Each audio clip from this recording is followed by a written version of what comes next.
March at Dimes, not only because of your personal connection through Ellie Walker Anderson, I believe, but also a whole lot of things the March at Dimes does to impact families. Yes, sir. They have been a wonderful support system for families all over America, and they're there for anyone who has premature babies, whether they are living or not, or if they need any kind of help whatsoever. The March at Dimes is always there. So it's a nonprofit organization that has truly worked miracles in many people's lives. Right, right. Let's talk about scholastics for you a little bit, Caroline. You've really, when you think back for yourself, obviously you're very talented, you're athletic, you've got the ability to really get out to socialize with others, but academics have been a very important part for you, your parents, and really focusing on grades and performing well in the classroom. What has enabled you to really stay focused and perform at such a high level?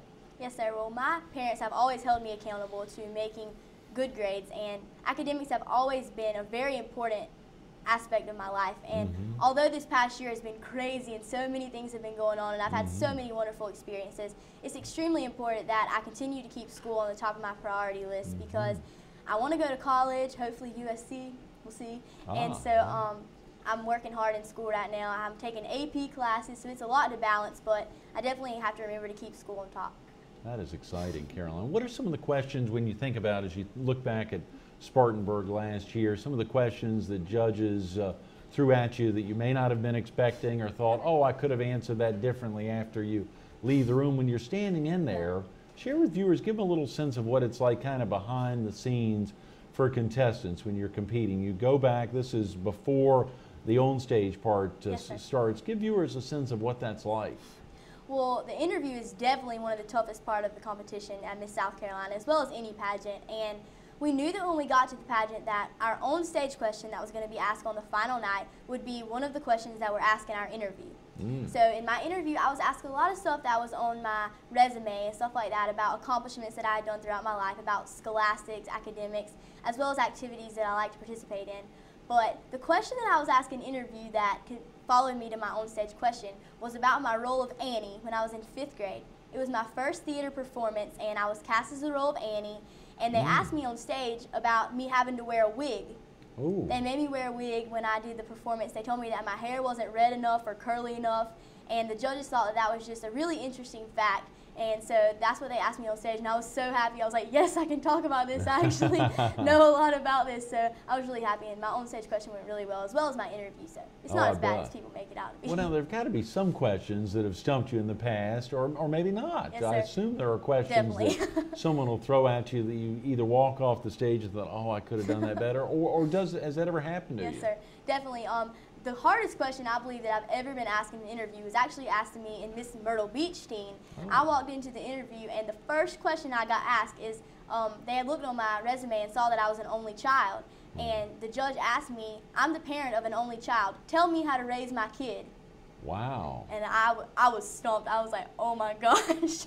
So I gave him the best answer I had, and he laughed about it, so hopefully, I don't know, it stumped me though. I was so worried when I came out. I was like, oh my gosh, I've ruined this, but I ended up winning, so I guess I didn't mess it up too bad. You won Miss Myrtle Beach teen and then went on to win Miss South Carolina teen. Of course, the excitement therein when you think about all those things that have to happen. For folks who aren't familiar with the breakdown, the percentages, interview is a good 30-some percent, I suspect. The on-stage talent is a big portion. Am I putting you on the spot asking you the breakdown of those? The interview is 30%. If I'm not mistaken, talent is 25, evening gown is 25, and then on-stage question is 5.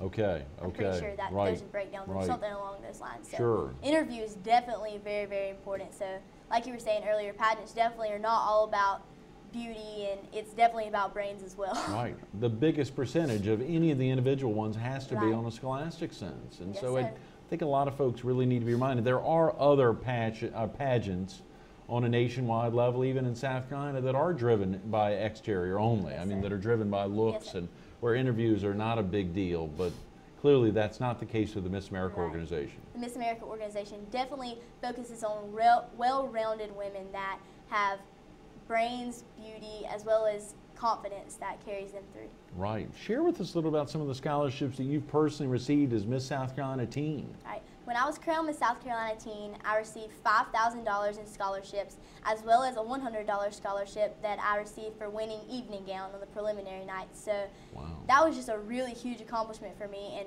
that was my dad's most exciting thing about the whole pageant. He was like so excited that I got money for college because he's not all into this pageant stuff. But when I get scholarships, then he's happy about it. So now you say your dad's not into this. He is. I mean, he is at some degree. He's fired up about his daughter performing and performing so well. He supports me in everything I do, but I think now he's kind of becoming a little bit of a pageant dad. We're getting him there, Good. so we'll see. Yes, your mom is definitely supportive. Yes, sir, Jeannie. definitely. Yes, is very supportive here, and of course, Yes, it really takes the idea of it. It's more than just even your parents. You've had, as you said, a lot of folks involved in pageants. Right. I think I saw on here somewhere. Am I correct? Your grandmother, your great aunt, your aunt, and 3 cousins have all held the title, what, at their local high school? High school pageant, yes, sir. So when I competed in Miss Conway High my freshman year, I had a lot of pressure on me to win because everyone was like, I've been Miss Ainer High School and Miss Conway High School. They went to different high schools, but everyone had won, and so I was so nervous at the end. But I ended up winning, so I was like, I've carried on the legacy so far. Yes, so yes, sir. You plan on continuing to compete, Caroline? Are you thinking seriously about it now that you've held this 1-year reign? You'll be giving it up. You'll give up the crown at the Miss South Carolina pageant this year. July 2nd. Right. Yes, sir.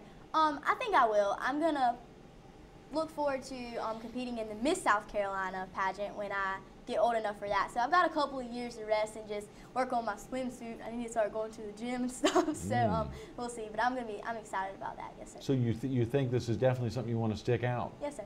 That's exciting. What's it like wearing the crown? Now, where do you wear the crown? Is that something you wear only in public, or? I wear it to all my appearances that I make as Miss South Carolina Teen and anything involving the pageant organization. Like lately, I've been to preliminaries all over the state of South Carolina, and I attend them as Miss South Carolina Teen. And as of right now, there's 43 preliminaries leading to the Miss South Carolina pageant. So I've been to tons of them over the past couple of months, and so I get to wear my crown a lot. I think it's getting worn out. Of course, the opportunity to wear a crown is a big deal. I mean, yes, there's a big responsibility that goes along with that. I mean, there's certain things, there's clearly a code of etiquette that you have to live within, and that puts a lot of pressure on you as well. Yes, sir. Being the South Carolina Teen has definitely given me a new definition of integrity. I've had to learn that I have to be on my best behavior and be a role model, whether people are watching or not, because a lot of people look up to me now, especially after I've won this title. Children that aren't even related to me or that I might not even know on a personal level have looked up to me, and so I definitely owe them that respect. How have your friends reacted to you being Miss South Carolina Teen 2010, Caroline? Well, that was definitely a worry of mine when I went to the pageant because, like I was saying earlier, the whole stereotype thing, like I didn't want them to think that I was going to get all big-headed and all this stuff, you know, but they have been extremely supportive. My friends are there for me no matter what, and they walk with me for the March of Dimes walk and all this stuff, so they support me a lot, and I'm really lucky to have them. Will you wear your crown at the March for Babies? Maybe, I don't know, maybe, we'll see. If I don't get too hot. Could get a little warm out there. That's right. I mean, clearly representing both since this is your personal platform for Miss South Carolina, and of course being out there to support Ellie's walkers out there as well. So that is a tough call.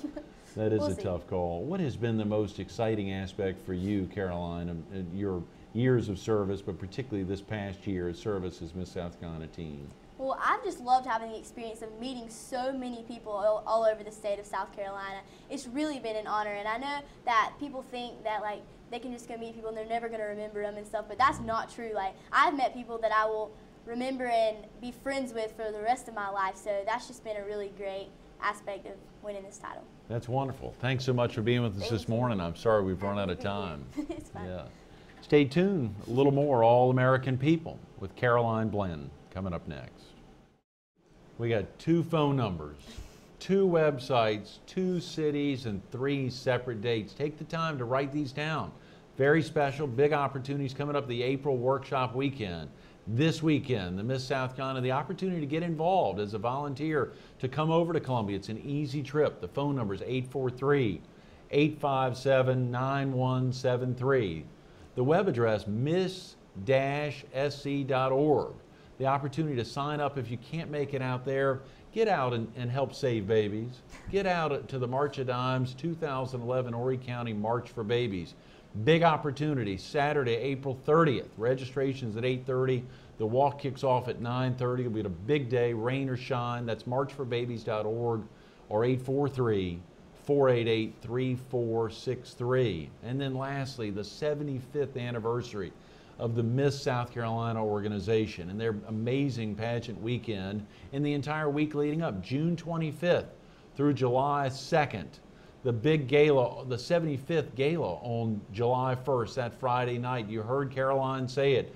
Ticketmaster.com. Starting on May 1st, you can get a book of tickets, you can get an individual ticket, you can get involved in being a part of helping to support young ladies.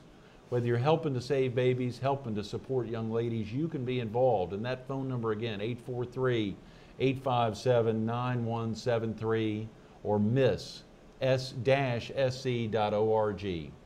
Caroline Blanton, congratulations again as Miss South Carolina's Team 2010.